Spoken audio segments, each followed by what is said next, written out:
Hello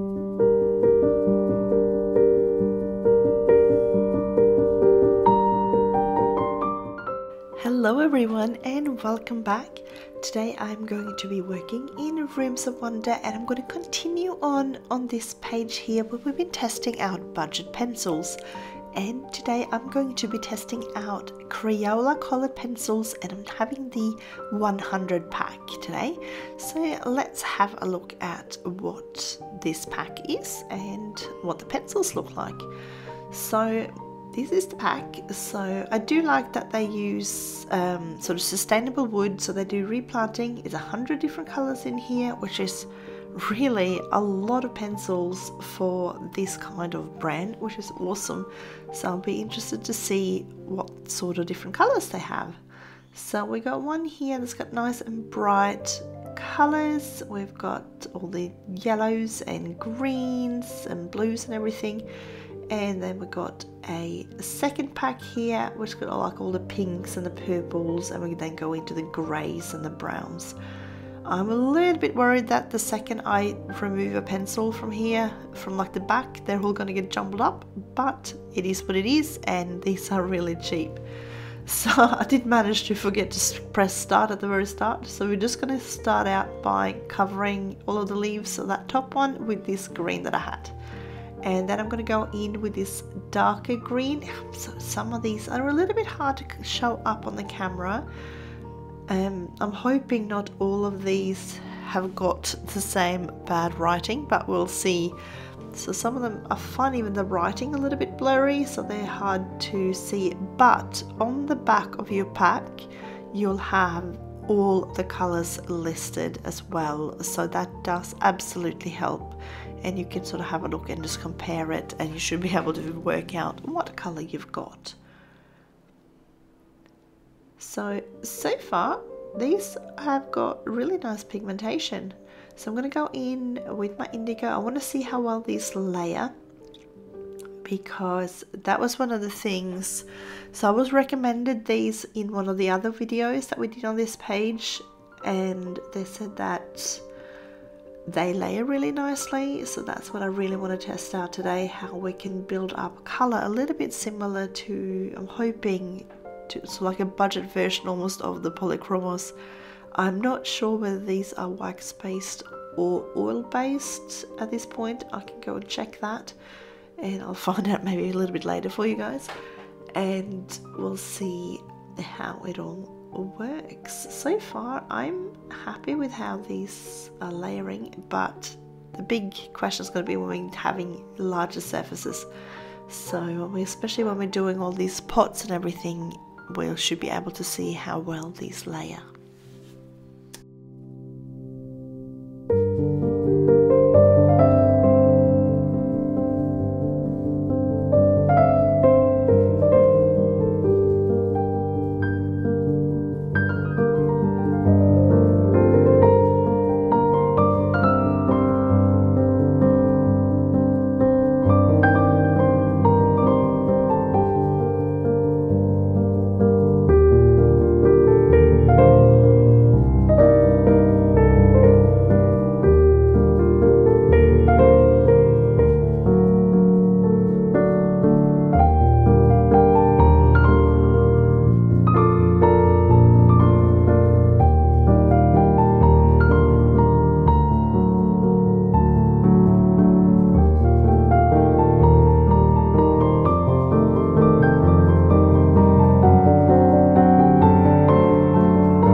have to say, so far, I think these layer really nicely.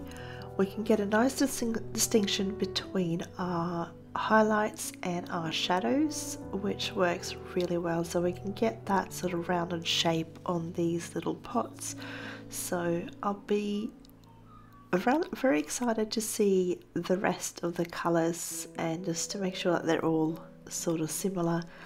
But so far these are looking really nice.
So far on this page we have used our Staedtler Ergo Softs, our Brune Seal and our Faber-Castell Classic pencils, and now we're using our Crayolas. So I'd love to hear if you've got a favorite out of those. Which ones of those 4 pictures that I showed at the beginnings is your favorite?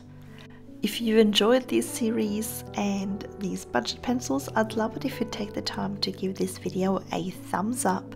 It really helps push it out to a wider audience and really is such a cheap way to help me grow and develop this channel further for you guys. And if you're new here, I would really love to have you subscribe, and don't forget to hit the notification bell so you get notified whenever I post new content.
So far, I have to say my little trick of using indigo to shade my green tones is working really well, and I'm convinced that I could probably add quite a few more layers on top of this. I haven't absolutely not saturated the paper, but I do feel like I'm getting quite a decent amount of pigment down, especially for the price of these pencils.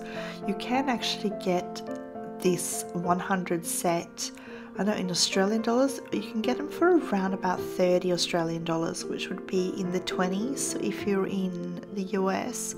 So American dollars around somewhere in the $20 range. So that is really, really impressive.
I'm really happy with how this blue pot is turning out. My usual layering techniques are working super well and I'm getting a good color saturation. I also really like how that the leaves at the top of the plant turned out as well. I just find that I think the contrast between the highlight and the shadows really working well here, which means I can absolutely recommend these pencils because they are awesome. So I'm going to use this. It's called Fuzzy Wuzzy, and unfortunately it's a little bit like the focus on the camera at the moment, just because it's a little bit dark and some of these writings on the pencils is a little bit fuzzy. But I thought not all leaves have to be green, so I wanted to test out this sort of slightly muted red. It kind of reminds me maybe a little bit of like the Venetian red in the Polychromos set, and I really like this one. So I want to layer this with a few other, maybe like a peachy kind of tone, and we'll see what we can get.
Now I could not get the camera to focus on this pencil. It is the lilac color. The writing was really terrible on this one and it's quite fuzzy.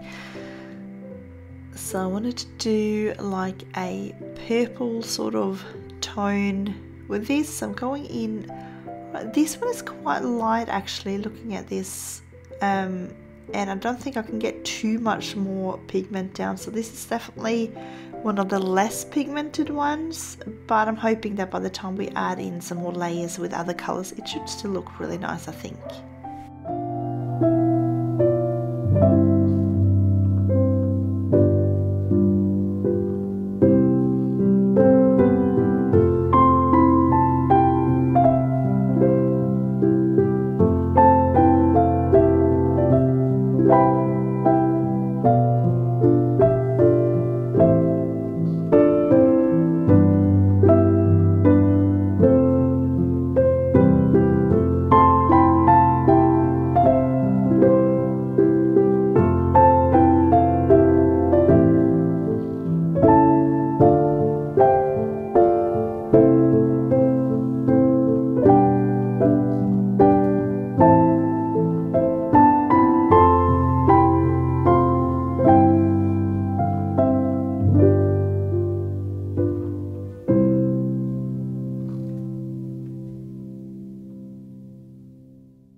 It's time to start with this nice big terrarium in the center here. I'm really excited to do this one.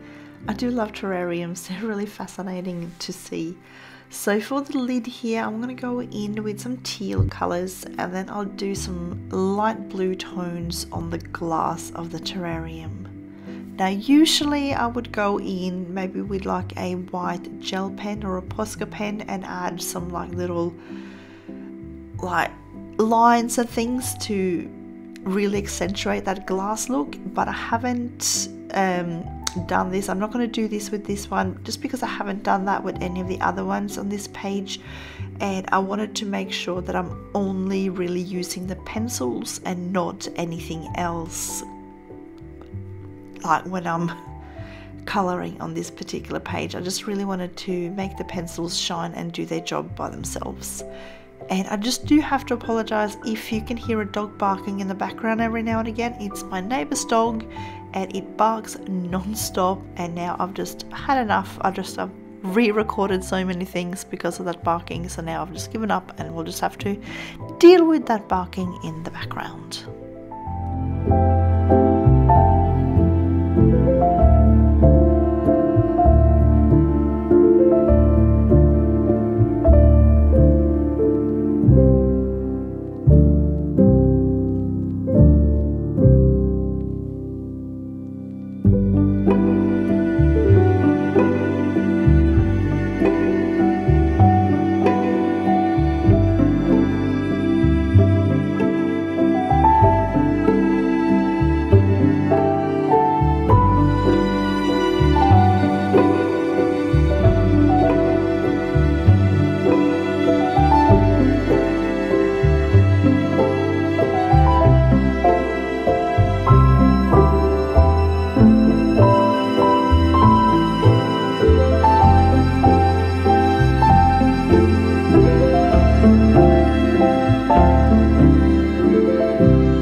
I have to say I'm actually really impressed about the amount of different green tones that are in this set. There are so many and I'm rather impressed, so I'm going to just try to use as many as I can, and just so we can get lots of variety in what we're doing, and I'll just keep layering and get a bit of depth and dimension into this picture, but I'm not going to go overboard just like I didn't do with the other ones. I just want this to be sort of a nice and simple picture that you can quick and easily recreate at home if you've got these pencils.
I've decided to go ahead and bring in some pink for that little branch that's in there as well. So I'll do a little slightly similar to the larger leaves down the bottom there, but I'm going maybe a little bit lighter with these ones. They're so much smaller, so I can't get too much detail into them compared to the other pink leaves that we've got, but you can still get a little bit of a gradient happening. So I'm just adding in sort of my mid-tone first, and then I'm going to add in sort of my darker area down the bottom of each little leaf, and then I'm going to go in with like a peachy color again on the tips.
to say, for such a light color, this peach tone is actually laying down a pretty decent amount of pigment. I'm quite impressed. You can definitely see, and I think it's showing up on camera too, that it's absolutely like it's definitely layering down, and I should be able to layer on top of this really nicely and build up some good shading, or depth at least, maybe not shading, but so I'm going to go ahead and go in with the salmon. So I'm trying to, like, if you followed along with the other pictures, the little vignettes as well, I'm trying to pick similar colors for each of them. It doesn't always work, as obviously tones are different, and some of the sets have got more and some of the sets got less colors to choose between. So you just use what you have and try to make at least sort of, yeah, similar tones. That way when we all finish, we can definitely give it a good comparison, and we can see which ones work better or which ones are the ones that we prefer. You might prefer different things to what I prefer, so we're all different, but that way we can definitely make a good comparison. I've just realized I forgot to do my little white line there. As you can see on the two pots right next to it, I did that sort of white little gap between the outline and the color. I kind of forgot to do that on here, but that undertone is sort of light enough that I can kind of bring this shade, the melon shade, in a little bit further, and that way you'll still get a little similar kind of effect.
So for these little glass bottles down the bottom here, I've decided to bring in some of the colours that I've used on the little vignette above this one. So the little glass jars and things in that one had a lot of contents, so I thought I'd bring some of the colours of that content into these little jars.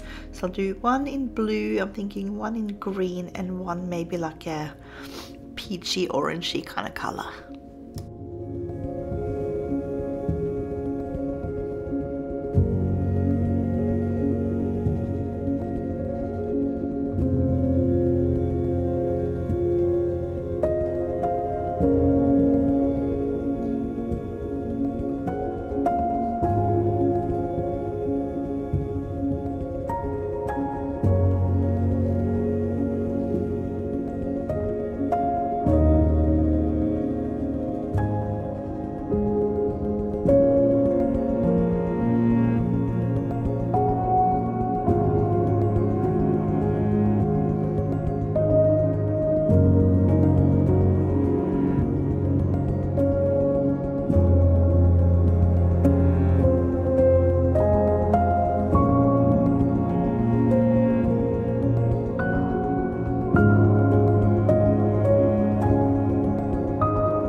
So the little watering can here, I decided to go with similar colours to the hat up on the top left vignette that we did.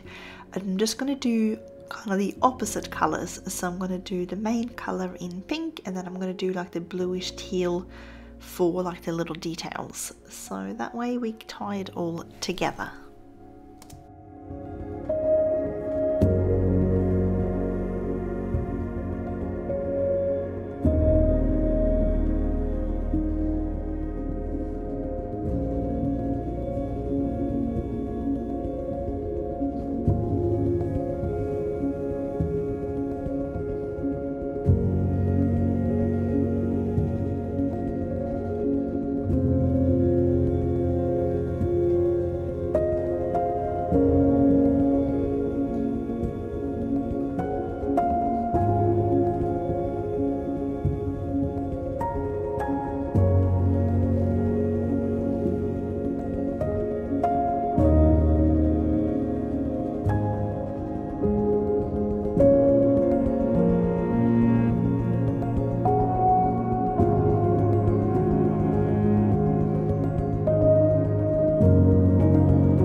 And I'm nearly finished with this last little vignette. I am so impressed with how the Crayolas held up today. They are wonderful to layer and the colors are nice and bright, and I don't think I've got anything negative to say about them at all. A couple of them were possibly a little bit hard to sharpen, but really that is me nitpicking like crazy. If you're first starting out with your coloring journey now and you don't have a whole lot of pencils, the 100 pack of Crayolas, it's really going to last you for a long time, and they're going to do the job. You're going to get beautiful pictures out of them. So that said, why do some of us love using professional supplies? Because they're lovely and soft, and something called light fastness. So if you do put your artwork up on the wall, the polychromos and often the Prismacolor, they will last a whole lot longer. So that's mainly if you're going to display your colorings. If you're going to have everything in a book, then these pencils will last a long time because they're not going to get any daylight anyway. So definitely great start point for those of you just starting out, or for those of you who have gone and colored for a long time as well. So I'm really impressed. I had so much fun coloring all of these little pictures with different pencils and trying them all out. Let me know if you have any favorites of those 4 ones. Which ones do you like the best? And I just wanted to say thank you so much for following along with me and watching. I really appreciate you being here. So I wish you all a colourful day, and I will see you again next time.